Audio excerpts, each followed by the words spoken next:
மாண்பு உறுப்பினர் K N Nehru அவர்கள் உட்காருங்க. மாண்பு பேரவைத் தலைவர் அவர்களே, தேவையற்ற கொஞ்சம் உறுப்பினர் உட்காருங்க. தம்பி உட்காரியா?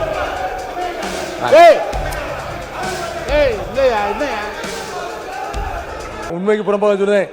அவர் காங்கிரஸ்ல இருந்து அதிமுக 6 ஆண்டு காலம் ராஜ்யசபா எம்பியாக இருந்து தேமுதிகவுக்கு போய்விட்டு இப்பொழுது திமுகவில் இருந்து இருந்து கொண்டு இப்பொழுது பேசிக் கொண்டிருக்கிறார். ஆக என்ன உறுப்பினர் உட்காருங்க. உறுப்பினர் தலவாசி உட்காருங்க. வேண்டாம் தேவையில்லாத விவரங்களுக்கு போக வேண்டாம். தேவையில்லாத விவரங்களுக்கு முடிஞ்சிச்சு, விடுங்க, உட்காருங்க. நீங்க மாண்பு உறுப்பினர் கே என் நேரு அவர்கள். மாண்பு உறுப்பினர் கே என் நேரு அவர்கள் உட்காருங்க. மாண்பு பேரவைத்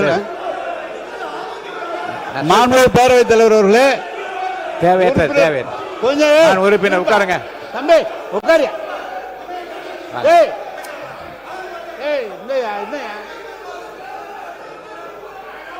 அன்பிற்கினிய நம்முடைய பேரவைத் தலைவர் அவர்களே, இல்ல உறுப்பினர் பேசுகிறார்.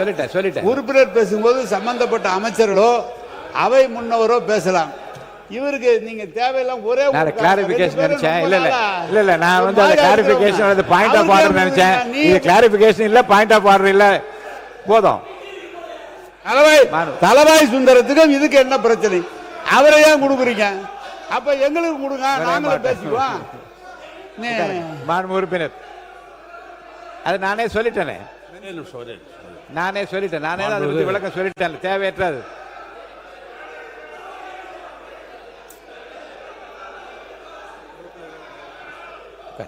மாண்பு உறுப்பினர் தலவாசி உட்காருங்க. மாண்பு உறுப்பினர் ஏ வேலு அவர்கள். மாண்புமிகு பேரவைத் தலைவர்களே, உங்களுடைய செயலுக்கு நாங்கள் எப்பொழுதும் உள்நோக்கம் கற்பிக்க முடியாது. ஏன்னா இந்த அவையை பொறுத்தளவுக்கு முழு அதிகாரம் படைத்தவர், அதில் உங்களுக்கு மாற்று கருத்து அல்ல. எங்களுடைய உறுப்பினர்கள் பேசுகிற பொழுது தலவாய் சுந்தரம் என்று ஏதாவது ஒரு பெயரை அவர் குறிப்பிட்டிருப்பானால் அவர் வந்து என்னை சொல்றீங்களா அவர் கேட்கறதுக்கு ஒரு வாய்ப்பு இல்லை. ஒரு நானே கிளாரிபிகேஷன் தான் கேட்கறான்னு சொல்றேன். அவர் விவரமா பேசக்கூடிய கிளாரிபிகேஷன் கேட்கிறாரு அப்படின்னு தான் நான் அவரை அலோவ் பண்ணேன். நான் அவரது இது போன்ற நான் சொல்றேன், இது போன்ற நிகழ்ச்சிகளை வந்து அவரை பற்றி ஏதாவது நான் குறிப்பிட்டிருந்தாலோ அவர் வந்து ஒரு கிளாரிபிகேஷன் கேட்கலாம், ஒன்றும் தப்பு இல்லை. ஆனா எதுவுமே இல்லாத பொழுது இப்படி சொன்னோம்னா சட்டசபை நடத்த முடியாது. மாண்பு எதிர்க்கட்சி தலைவர் அவர்கள்.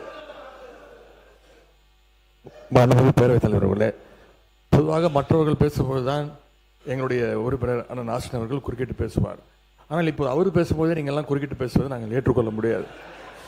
அது தவிர நம்முடைய முன்னாள் அமைச்சர் மூத்த உறுப்பினர் அண்ணன் திரு தலவாய் சுந்தரம் அவர்கள் குறிப்பிடும்போது பல வரலாறுகள்லாம் குறிப்பிட்டு இவர் அங்கே இருக்க அதெல்லாம் நீங்கள் இடமாறு அனுமதிக்கக்கூடாது. இதை நீங்கள் என்கரேஜ் செய்யக்கூடாது. அப்படி அவர் பேச ஆரம்பித்தால் நாங்களும் பேச ஆரம்பிப்போம். ஏன்னா இங்கே இருக்கக்கூடிய பல்வேறு தலைவர்கள், பல்வேறு உறுப்பினர்கள் பல்வேறு இடங்கள்லேருந்து வந்திருக்காங்க. இப்போ எங்கே இருக்காங்களோ அங்கே அவங்க உண்மையாக பணியாற்றி கொண்டிருக்கிறாங்க. மாண்பு எதிர்க்கட்சியாளர்களும் மற்ற உறுப்பினர்களுக்கும் அவர் கையை உயர்த்திய போது ஒரு கிளாரிஃபிகேஷன் கேட்கிறார் என்று நினைத்தான் அனுமதித்தால் அது பாயிண்ட் ஆஃப் ஆர்டரா என்று பார்த்தேன். அது தேவையற்ற விவரங்களை நீங்கள் தெரிவித்தால் அது இப்போ நீங்கள் மென்ஷன் பண்ண மாண்பு உறுப்பினர் ஆஸ்டின் நீங்கள் உட்காருங்க. இப்போ நீங்கள் மென்ஷன் பண்ணுவதை பற்றி சொல்கிறீங்க. அவையில் கேள்வி நேரம் இல்லாத போதும் கவன ஈர்ப்பு தீர்மானங்கள் எடுத்துக்கொள்ளப்படாத போதும் நான் என்ன நினைத்தேன் என்றால், நிறைய உறுப்பினர்கள் புதிதாக வந்தவர்கள் ஏற்கனவே இருந்தவர்களுக்கு இந்த கூட்டத்தொடர் முடிவதற்குள்ளாக நாமும் சட்டசபையில் மக்களுடைய கருத்துக்களை பேச வேண்டுமே என்கின்ற அந்த விருப்பத்தின் அடிப்படையில் அவர்களுக்கெல்லாம் ஒரு வாய்ப்பு தர வேண்டும் என்றுதான் வினாக்கள் விட இல்லாத நேரத்திலும் இந்த கவனிப்பதில் இல்லாத நேரத்தில் நான் வந்து மென்ஷன் பண்ணுங்க, பதிவு செய்யுங்கள் என்று உங்கள் தொகுதி பிரச்சனைக்காக தான் நான் அனுமதித்தேன். அந்த தொகுதி பிரச்சனை பற்றி பல உறுப்பினர்கள் அது மென்ஷன்ஸ் பதிவு செய்கிற போது அவர்களுக்கும் மக்களுக்கும் இருக்க அந்த தொடர்புகள் வெளியே தெரிய வேண்டும் என்பது ரொம்ப அவசியமாக எனக்கு பட்டது. ஆனால் அதுவே எந்த அளவுக்கு கொண்டு போய் நிறுத்தி இருக்கிறது என்றால், ஏதோ அமைச்சர்களுக்கு பதில் சொல்ல தெரியவில்லை என்பது போன்ற தோற்றத்தையோ அல்லது பதிலே வரவில்லை என்கின்ற அந்த எண்ணத்தை ஏற்படுத்துவது அமையுமேனால் நீங்களே யோசிக்க வேண்டும். நான் ஜனநாயக பூர்வமாக உங்கள் கருத்துக்களை சொல்வதற்கு மாண்புமிகு அமைச்சர் அவர்கள் பதில் கிடைத்த பிறகுதான் நான் அனுமதிக்க வேண்டும். அதுதான் வந்து விதி. ஆனால் அதை ஏன் அனுமதித்தேன் என்றால், ஒருவேளை சில அமைச்சர் இப்போ பதிலும் சொன்னார்கள். நீர்வளத்துறை அமைச்சர் 3 வினாக்களுக்கு நேற்றே பதிலளித்தார். இப்போது நம்முடைய தொழிலாளர் துறை அமைச்சர் பதிலளித்தார், சுற்றுச்சூழல் அமைச்சர் பதிலளித்தார். இப்படி வாய்ப்பு இருந்தால் உடனே பதிலளிக்கின்றார்கள். பதில் சொல்ல முடியாத ஒரு அரசாங்கம் இந்த அரசாங்கம் அல்ல என்பதை நீங்கள் மனதில் வைத்துக் பதில் தெரியும். ஆனாலும் காலதாமதம் இல்லாமல் அதை தர வேண்டும் என்று நான் வலியுறுத்தி கொண்டிருக்கிறேன். காலதாமதம் இல்லாமல் பதில் வருகின்ற வினாக்களுக்கு மட்டும்தான் வியாழக்கிழமையிலிருந்து வினாக்கள் விடைகள் நேரம் மட்டும்தான் நடைபெறும். குறைந்தபட்சம் ஒரு 5 வினாக்களுக்கு குறையாமல் எடுத்துக்கொள்வேன். அப்படி எடுத்துக்கொள்கிற போது பதிலை பெற்று அதில் துணை வினாக்கள் என்று நீங்கள் கேள்வி கேட்கலாம். அந்த வினாக்களை ஒட்டி உங்களுக்கு அனைவருக்கும் எவ்வளவு பேருக்கு வாய்ப்பு தர முடியுமோ அதை அனுமதிப்பதாக இருக்கின்றேன். அந்த வகையில் இந்த மாண்பு அமைச்சர் ஆஸ்டின் அவர்கள் இந்த பதில் சொல்வதை பற்றி அந்த குறிப்பு மாண்பு உறுப்பினர் நீங்கள் சொல்லி அந்த கருத்து தேவையற்றது என்று நான் கருதுகிறேன். தொடர்ந்து பேசலாம். மாண்பு பொதுப்பணித்துறை அமைச்சர். மாண்புமிகு பேரவைத் தலைவர்களே, மாண்புமிகு எதிர்க்கட்சி தலைவர்